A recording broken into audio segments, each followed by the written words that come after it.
Hello to my students, my name is Komal, your English teacher, and today I am here again with another video of another chapter, that is chapter number 6, Mijbil the Otter. अच्छा, इस chapter के बारे में बताने से पहले I want to ask you a question. कितने लोगों के पास पेट हैं? Pet dog, pet cat, pet mouse, pet rat, बहुत different types of pet animals होते हैं. तो कितने लोगों के पास है? और आज तक कितने लोगों ने अपने पेरेंट्स के सामने ज़िद की है कि I want to have a pet, but आपके पेरेंट्स आपको अलाउ नहीं कर रहे हैं? देखो, इस चैप्टर को पढ़ने के बाद आपको ऑटर एक तरीके का एनिमल होता है, ठीक है, एक स्पीशीज़ ऑफ एनिमल होती है. मैं तुम लोगों को अश्योर्ड वे में कह सकती हूँ कि इस चैप्टर को पढ़ने के बाद you will have that desire, you will have that longing to keep the otter as a pet. ये चैप्टर पूरा किसके बारे में? It's about pet parent relationship, कि कैसे पेट और पेट के ओनर के बीच में एक रिलेशनशिप, एक बॉन्ड क्रिएट हो जाता है. How pet parents are responsible towards their pets, how they connect with each other, किस तरीके की चीज़ें वो करते हैं. इस चैप्टर में हम लोग एक्चुअली बहुत ज़्यादा ऑटर्स के बारे में पढ़ेंगे, इंट्रोडक्शन देखेंगे, ऑटर की ऑथर की अर्निंग देखेंगे, डिज़ायर देखेंगे फॉर हैविंग एन अनयूजुअल पेट. उसके बाद हम लोग इनफैक्ट ये भी देखेंगे कि ऑटर्स किस तरीके के एनिमल्स होते हैं, कैसे वो और एनिमल्स से अलग होते हैं, किस तरीके के गेम्स वो खेलते हैं, उन्हें क्या पसंद है, क्या नहीं पसंद है. हम ये सारी बातें इस चैप्टर में पढ़ने वाले हैं. आज इस पर्टिकुलर पार्ट में विल बी सीइंग कैसे ऑथर गैविन मैक्सवेल डिसाइड करता है कि he wants to have an otter, and वो कैसे ऑटर को लेके आता है और क्या सारी चीज़ें, किन सारे प्रोसेसेस से वो होके गुजरता है, कैसे वो बासरा इराक से ऑटर को ट्रांसपोर्ट करता है लंदन में. We are going to read about each and every thing. ठीक है, चलो जल्दी से एक बार हम लोग बिफोर यू रीड पढ़ लेते हैं. ये पढ़ना बहुत इंपॉर्टेंट है. Without this you won't be able to have the base of the chapter. किस वजह से उसे ऑटर की एक नीड हुई, एक एनिमल, एक पेट की नीड हुई. This is what is given in before you read. तो चलो जल्दी से शुरू करते हैं. Okay. Gavin Maxwell lives in a cottage in Kemisfiona in the West Highlands in Scotland. When his dog Johnny died, Maxwell was too sad to think to keeping a dog again. But life without a pet was lonely. Read what happened then in Maxwell's own word. तो देखो, Gavin Maxwell एक person है जो कि Scotland में रहता था, छोटी सी जगह पर, जिसका नाम है केमिसफियर्ना. और ये केमिसफियर्ना के चारों तरफ पानी पानी है. ठीक है. तो ये जो गैविन मैक्सवेल है, इसके पास एक पेट होता था, उसका नाम था जॉनी, और ये पेट डॉग था. तो जब इसकी डेथ हो गई, व्हेन जॉनी पास्ड अवे, तो Gavin Maxwell turn really sad. उसकी लाइफ बहुत ग्लूमी हो गई थी, and he found his life to be very lonely. बहुत अकेला पड़ गया था. लेकिन जब भी वो सोचता था कि एक डॉग पेट को रखे, तो उसे लगता था कि मुझे बार बार फिर जॉनी की याद आएगी उस डॉग को देख के. तो he decided it is not going to have any usual pet. वो डॉग या कैट नहीं रखेगा. He is going to think of another animal, एक अलग तरीके की स्पीशीज़ ऑफ एनिमल के बारे में वो देखेगा, and he is going to pet that particular animal. अब वो क्या सोचेगा, किसको पेट करेगा, कैसे करेगा, वो सारी चीज़ें हम लोग चैप्टर में पढ़ेंगे. So without wasting further time, shall we start with the chapter. चलो शुरू करते हैं. Early in the new year of 1956, I traveled to southern Iraq. अच्छा, नैरेटर कौन है? गैविन मैक्सवेल ही है. मैक्सवेल खुद की ही स्टोरी बता रहा है कि देखो मेरे साथ ऐसा हुआ था, ये हुआ था, वो हुआ था. ठीक है. तो he is the narrator of the chapter.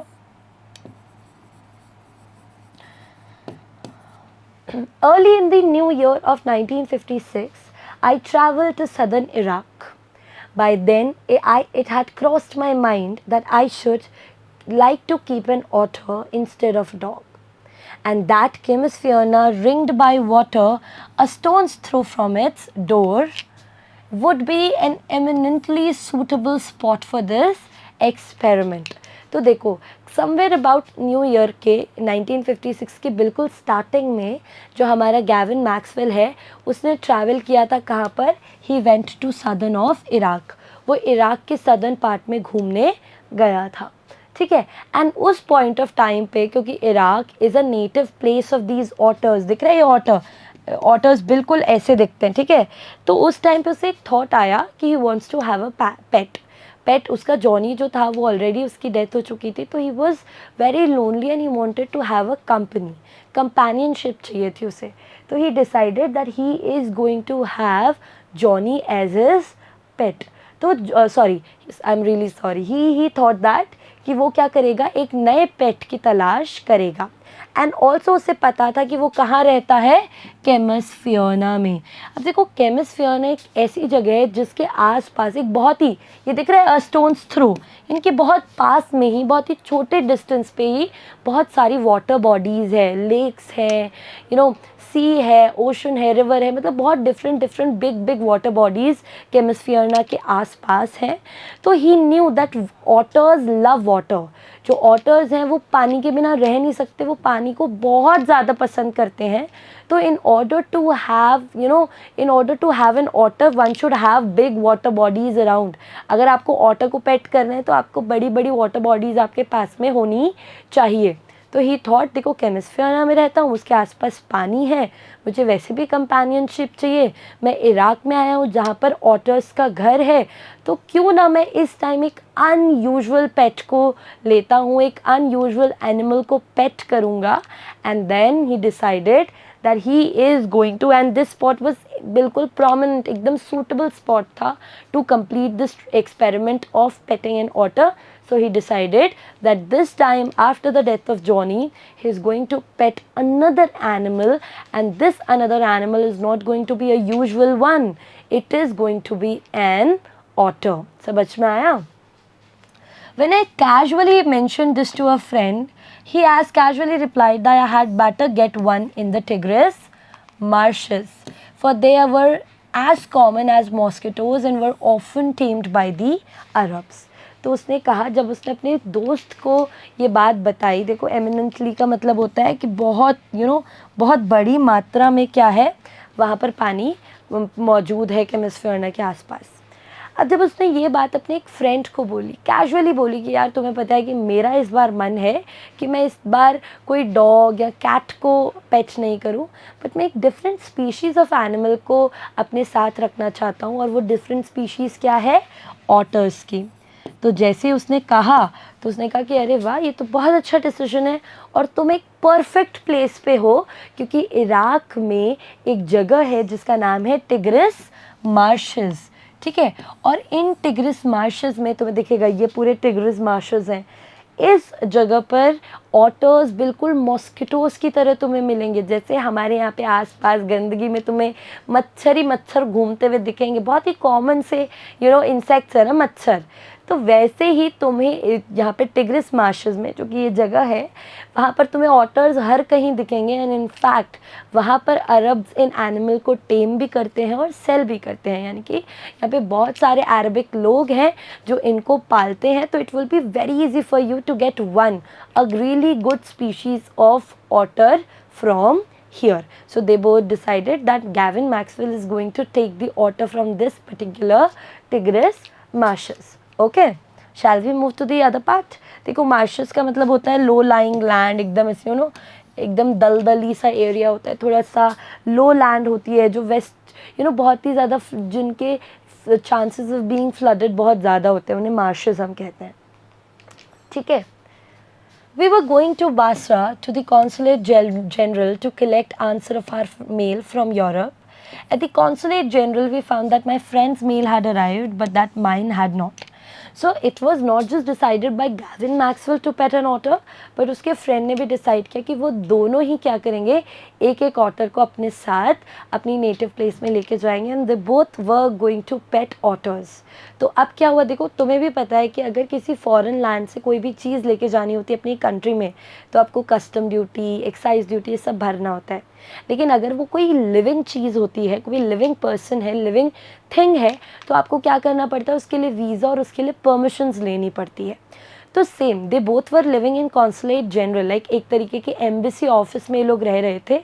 And वहाँ पर इन लोगों ने क्या किया, इंग्लैंड भेजा अपना मेल, ताकि मेल से उनको आंसर मिल जाए whether they were allowed to carry an animal from Iraq to England और नॉट। तो वो ये लोग एक परमिशन इन लोगों ने सीख करने के लिए एक एप्लीकेशन भेजी।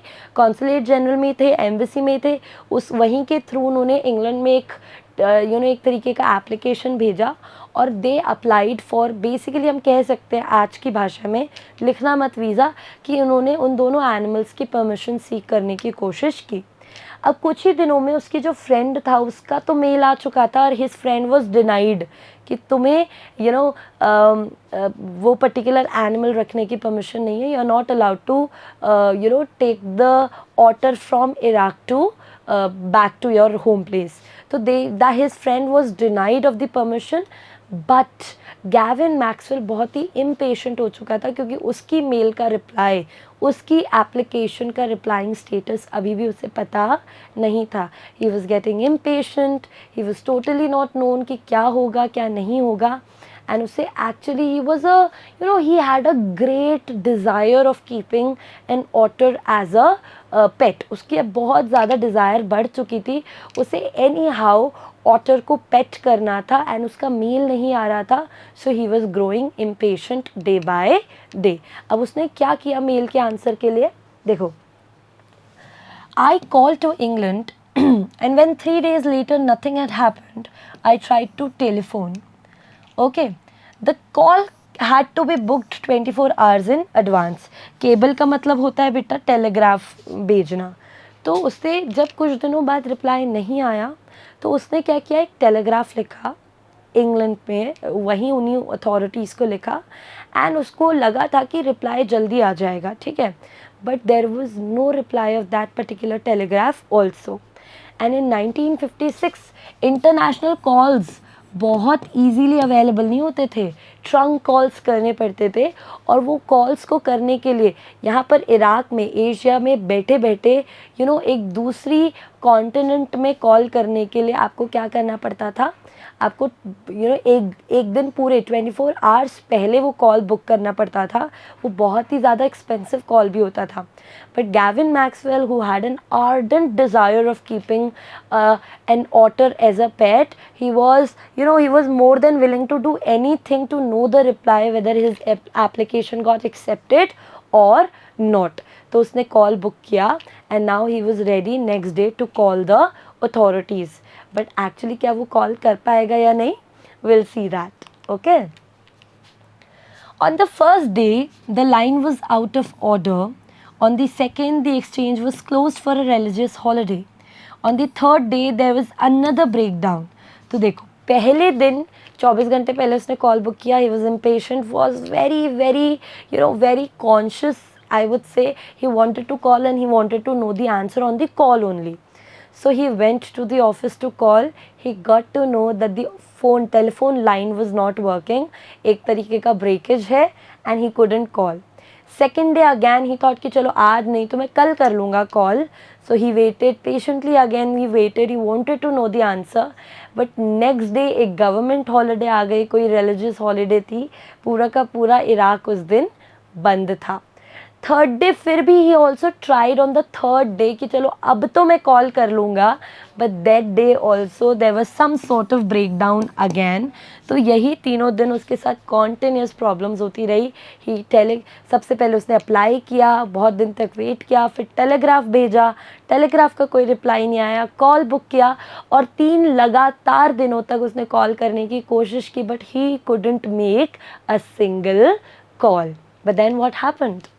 My friend left and I arranged to meet him in a week's time. 5 days later my mail arrived. तो उसके फ्रेंड फिर चला गया। उसके फ्रेंड ने कहा कि देखो मैं अपना काम कर लेता हूँ और 1-1.5 हफ्ते के बाद हम लोग साथ में मिलेंगे एंड देन विल 1-1.5 हफ्ते के बाद हम लोग कहीं ना कहीं, मतलब दे सेट कि मैं कुछ हफ्तों में आ जाऊँगा तुम्हारे पास। फिर 5 दिन बाद फाइनली उसकी मेल, उस थर्ड डे कॉल के 5 दिन बाद फाइनली उसकी मेल आ गई थी and the moment he opened the mail, it was a magical mail to him because his application got accepted to take an otter from Iraq, otter's native land, to a totally foreign land of England, Scotland, and that is chemist Fiona. He decided that before going to Scotland वो थोड़े दिन पहले London में रहेगा और फिर वहाँ जाएगा. Okay, so his application got accepted. He was overwhelmed. He was very happy. His friend already knew कि उसकी application accept होने वाली है because he already left. तो उसने शायद वहाँ पर लंदन में जाके कुछ पता किया होगा. अब हम लोग एक बार पढ़ लेते हैं कि क्या क्या चीज़ें हुई. Okay. I carried it to my bedroom to read, and there, squatting on the floor were two Arabs. Beside them lay a sack, squirmed from time to time. They handed me a note from my friend. Here is your otter. तो अभी वो consulate में ही रह रहा था, उसकी application आ रही थी. कॉन्सुलेट ऑफिस से जाके वो अपने बेडरूम में जाके रहा. तो वो जैसे अपने बेडरूम में गया, वहाँ पर एक जो मीटिंग एरिया होता है, वहाँ पर दो अरबिक पीपल ऑलरेडी बैठे थे और उनके पास में एक बैग, एक बोरी टाइप चीज़ रखी हुई थी और वो बैग ऐसे बार बार मूव हो रहा था. ठीक है. Now the moment he entered the room, अभी वो अपनी मेल रीड ही करने वाला था, उसे पता नहीं था वेदर ही गॉट एक्सेप्टेड और नॉट. उन दोनों अरब ने उसे एक नोट दिया और वो बोरी दी और वो वहाँ से चले गए. उसने पहले मेल खोला, उसने देखा कि yes his application got accepted and he can carry otter from Iraq to back to his homeland. लेकिन उसने जैसे अपने फ्रेंड का नोट खोला तो he got surprised and he was very happy. उसमें लिखा हुआ था here is your otter. As I told you कि फ्रेंड शायद जब इंग्लैंड वापस गया तो उसे पता लग गया होगा, वहाँ पर उसने कुछ पता किया होगा. दे वर इन्फ्लुएंशियल पीपल, राइट. तो उन्होंने पता किया और पता करने के बाद कहीं ना कहीं उसे ये पता लग गया था कि Gavin Maxwell got accepted and he is allowed to carry an otter. So इसलिए उसने वापस इराक में कॉल करके अपने कुछ जान पहचान वाले लोगों की हेल्प से क्या किया, एक ऑटर को बुक किया और दोनों Arabic people came as a surprise for Gavin Maxwell and they handed over that bag of surprise, that bag of otter to Gavin Maxwell. And Gavin Maxwell has been, he hasn't been this happy for many days, and finally when his application got accepted, he was on the cloud 9. He was happy, he was overwhelmed, and he just wanted to see his otter. Okay. And then finally उसका otter आ गया था. अभी first part complete हो गया, अभी second, third और fourth part हैं इसके, जो हम लोग अलग पार्ट्स में कवर करेंगे. इस पार्ट में हमने देखा था कि how Gavin Maxwell decided to have a pet and कैसे उसने कितना स्ट्रगल करके फाइनली फाइनली अप्लाई किया उस चीज़ के लिए, एप्लीकेशन एक्सेप्ट हुई एंड देन कैसे उसके फ्रेंड ने उसे सरप्राइज़ किया. This is what we have read in this particular part. अब देखो लर्निंग आउटकम क्या है, need for companionship. Those people who say कि हम लोग अकेले रह सकते हैं इस दुनिया में, हम हर चीज़ अकेले कर सकते हैं. और इनफैक्ट आजकल के जनरेशन की बहुत ज़्यादा प्रॉब्लम है that they say that we like loneliness. They glorify being alone. They like the sad. They like to be sad. They just find it very cool to call themselves depressed, stressed, anxious. But we know that in this world, if we really need to exist and that too in a happy way, we need companionship. We saw that in the case of Gavin Maxwell also. Gavin Maxwell had pet dog earlier, and then the moment he could not have pet dog anymore because he died, the the dog Johnny died. So he again wanted to have companionship and he sorted that companionship in another animal, that is otter. Okay. And openness to new experiences. ज़रूरी नहीं है हर बार हम usually चीज़ों को करें. Okay. हमेशा हमें open रहना चाहिए न्यू एक्सपीरियंसेस, एडवेंचर्स के लिए. We should always try to be different from our past self. So this is what the learning outcome of this particular part is. चलो जल्दी से हम लोग असेसमेंट देखेंगे कि तुम्हें समझ भी आया या नहीं. सो फर्स्ट क्वेश्चन क्या है, why does the author want a new pet. Author Gavin Maxwell को एक नया पेट क्यों चाहिए था. सबसे पहले he wants to explore the outdoors more. क्या उसे बाहरी दुनिया घूमनी थी इसलिए. His desires for companionship, क्या उसे एक कंपेनियन चाहिए था, उसे एक अपनी लोनलीनेस को दूर हटाने के लिए कोई अपनी लाइफ में एक लिविंग थिंग चाहिए थी. He needs help with exercises, क्योंकि उसे एक्सरसाइजेस करनी थी, उसमें हेल्प चाहिए. या he is looking for interesting animals, या वो बहुत ही इंटरेस्टिंग और अनयूजुअल एनिमल्स के लिए देख रहा था. So that is why decided that he will have a pet and that to an otter. So what is the answer of it? I hope अभी तक आप सब लोगों ने आंसर टिक कर दिए होंगे, and I want you to write them down below. And the answer is his desires for companionship. He wanted to have a companion in his life. He knew that he could not live alone. Earlier he had Johnny, and now he wanted another pet, not a usual one, so he decided to pet an otter. And what name did he give the otter? He called him Midgebill. Okay. Next question, and apparently the last question of it as well.